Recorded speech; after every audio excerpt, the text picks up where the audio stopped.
Espondilite anquilosante é uma doença que comete adultos. Em crianças, esse tipo de doença chama-se artrite idiopática juvenil, do tipo artrite relacionada à entesite. Ela comete principalmente meninos e tem um caráter familiar. Então é importante que os pais fiquem atentos, apesar de ser uma doença rara. Os sintomas mais importantes são artrite, quer dizer, você vai ter edema, vai ter inchaço, articulações, principalmente aqui nos joelhos, tornozelos, que ficam mais gordinhas, mais inchadas, e também dor nas costas, uma dor persistente, uma dor que pode levar meses, principalmente dores que a criança acorda já com uma dor intensa e vai melhorando ao longo do dia, chamada rigidez matinal. Então são sintomas todos articulares, principalmente dores articulares com inchaço, com edema e dor nas costas com limitação de movimentação. Com relação a você poder evitar o aparecimento de uma doença reumática, seja uma espondilite anquilosante ou uma artrite idiopática juvenil, ou mesmo um lúpus, qualquer outra doença, não existem recursos que possam evitar. Você não tem como fazer nenhum tipo de dieta ou alguma atividade física ou ficar fazendo exames de sangue, nada disso. Essas doenças podem aparecer em qualquer época da infância, podem aparecer nos primeiros anos de vida, em crianças pequenas de 5, 6, 7 anos, podem aparecer na adolescência, por volta dos 15, 16 anos, e podem aparecer na vida adulta, e não vai ter nada que um pai e uma mãe possam fazer. A única coisa que eles podem fazer é no sinal de algum sinal ou sintoma, como eu já comentei, como dor articular, inchaço articular, uma dificuldade de locomoção, de procurar um especialista, um médico, que vai eventualmente fazer uma suspeita diagnóstica e colher alguns exames para você tentar fechar o diagnóstico e iniciar um tratamento. Mas prevenção dessas doenças, isso pelo menos nos dias de hoje não existe. A febre reumática é uma doença que comete principalmente crianças entre 7, 8 anos e 12 anos de idade. É uma doença desencadeada por uma infecção de garganta por um germe chamado Streptococcus. No entanto, ela é bastante rara, é bem comum. Não é todo mundo ou toda criança que vai ter uma infecção de garganta que desencadeia a febre reumática. E a febre reumática, uma vez que a criança começa os sintomas, ela se mostra principalmente no lado articular. São crianças que têm artrite com muita dor articular de forte intensidade. São crianças que têm muitas vezes dificuldade para andar. A dor é muito intensa, a criança chora e não consegue andar. Ela manca. E é uma artrite, que é uma inflamação da articulação, que pula de uma articulação para outra. Então, uma artrite migratória. Então, com algum sintoma articular, os pais devem, sem falta, procurar o seu pediatra para o diagnóstico. Já com relação ao comprometimento cardíaco, ele também pode acontecer em mais ou menos 30% das crianças com febre reumática. E todos os folhetos, todas as partes do coração podem ser acometidas. O músculo do coração pode estar inflamado, que é o miocárdio, você tem miocardite. A capa do coração, que chama-se pericárdio, ela pode estar inflamada também com pericardite. E o principal são as válvulas cardíacas, que podem estar inflamadas na chamada valvulite. Esse é o problema maior, porque a pericardite e a miocardite, que é da capa e do músculo, elas dão sintomas, mas quando você trata, regride completamente, você acaba não tendo um dano. Mas quando você tem alteração de válvula cardíaca, você pode ter um dano para sempre, como é o caso de vários adultos que têm esse tipo de problema. Então, acho que qualquer criança com artrite ou com algum sintoma cardiovascular, como palpitação no coração ou dificuldade respiratória, um cansaço, é muito importante que os pais procurem assistência médica para que tenham um exame físico, porque todas essas doenças só são possíveis de diagnóstico com o exame do médico.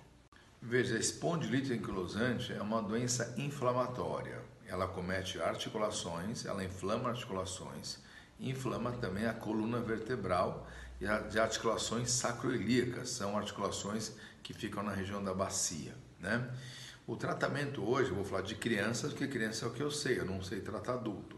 O tratamento de crianças ele é muito efetivo, Nós temos recursos hoje Tem alguns remédios modernos que conseguem inibir essa inflamação, mas ele funciona de certa forma enquanto ele está sendo administrado.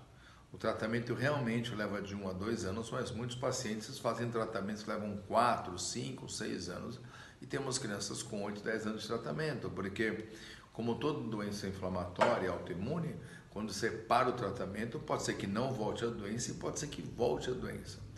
Então, no paciente que ele parou o tratamento, que ele está ótimo, é importante que ele siga ainda fazendo o seu controle médico, que ele siga indo nas consultas, fazendo exames, para tentar detectar algum sinal precoce da doença.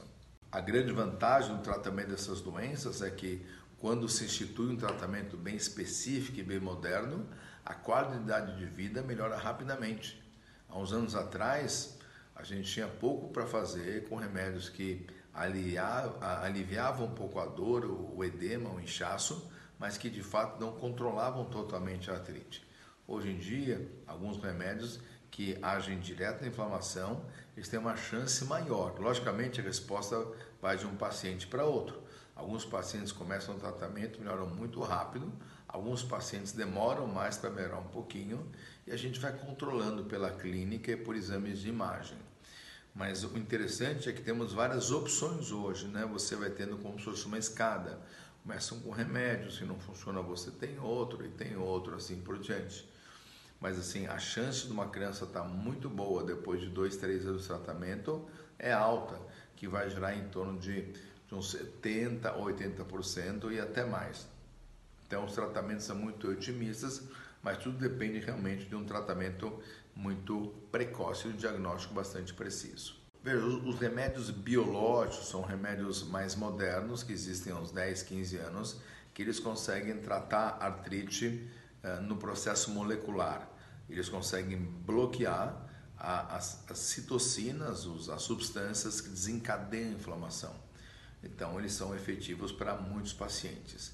E também pode ser usado em crianças. Eu acho que você tem um tratamento convencional, que a gente sempre começa, mas se precisar usar um biológico, eles são, de um modo geral, muito seguros. Logicamente, são feitos alguns testes, porque, como qualquer remédio que trata a artrite, ele pode ter algum efeito imunossupressor, mas eles são muito seguros e nós conseguimos realmente usar em crianças a partir de 2 anos. Hoje, muitos desses remédios, eles são liberados para uso pediátrico, e isso é possível porque eles foram utilizados em estudos clínicos grandes, estudos internacionais, multinacionais, que nós até tivemos o orgulho de participar, que mostram a segurança para muitos pacientes. Logicamente, o médico tem que ficar muito atento para algum possível efeito adverso. Quando uma criança começa a usar o tratamento, e por incrível que pareça, as crianças toleram os medicamentos às vezes bem melhor até do que os adultos, né? As crianças, por uma sorte, aí está vivendo um organismo mais jovem, mais assim, que não é exposto ao alcoolismo, ao tabagismo e um montão de outras coisas, é um organismo que consegue metabolizar melhor. Então, hoje nós conseguimos usar os biológicos para crianças pequenas de 2, 3, 4, 5 anos com grande segurança. E muitas dessas crianças acabam tendo melhora muito importante da qualidade de vida. Então, mas é importante que você tenha aqui uma indicação muito precisa, né?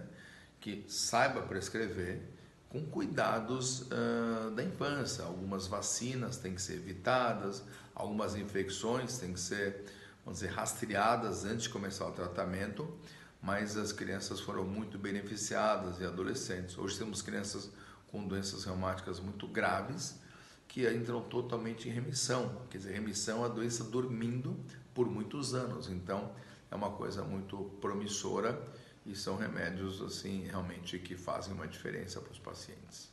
Quando você usa um biológico para uma criança pequena, de 2, 3, 4 anos, você vai estar baseando seu tratamento em estudos científicos, né, que se chama medicina baseada em evidência. Ninguém vai prescrever da cabeça um remédio. Então, para usarmos esses remédios, nós temos que aguardar a aprovação em bula, que ela é feita a nível internacional e depois também aqui no Brasil pela Anvisa, né? Além disso, é importante saber que uma criança pode responder muito bem ao tratamento e uma responder bem a outro tratamento. Então, para você escolher um biológico, você tem que levar em conta o tipo de doença, o tipo de artrite idiopática juvenil, como se sabe hoje, nós temos vários tipos: a poliarticular, com muitas articulações, oligoarticular, com menos articulações, o tipo sistêmico, que vem com febre, com outras manifestações, tipo aumento de fígado, de baço. Temos a artrite relacionada à entesite, que lembra muito esse ponto de anquilosante do adulto, e assim por diante. Então, para cada criança, para cada idade, para cada tipo, você vai fazer uma análise detalhada e saber qual o melhor medicamento, com todos os cuidados necessários, porque uma criança muitas vezes é bem delicada.